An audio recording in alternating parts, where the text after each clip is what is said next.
สวัสดีจ้าสวัสดีท่านผู้ชมทุกท่านนี่เป็นผลการออกรางวัลหวยฮานอยพิเศษประจำวันที่1มิถุนายน2569รางวัลเลข2ตัวรางเลขที่ออก1414รางวัลเลข5ตัวรางเลขที่ออก21114 21114รางวัลเลข2ตัวบนเลขที่ออก5353รางวัลเลข3ตัวบนเลขที่ออก353 353รางวัลเลข5ตัวเลขที่ออก90353 90353นี่ก็เป็นผลออกมันหวยฮานอยปกติประจำวันที่1มิถุนายน2569ขอให้โชคดีมีชัยถูกหวยฮานอยปกติได้รับเงินกันทุกคนเด้อจ้าฝากไว้ในเด้อจ้าซับตะไคร้กดติดตามและเป็นกำลังใจขอขอบคุณทุกท่านที่เข้ามารับชมและรับฟัง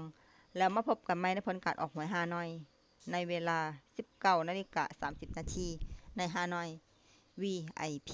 สำหรับครั้งนี้ขอบคุณและสวัสดีจ้าไปอาบน้ำมาตรงเตง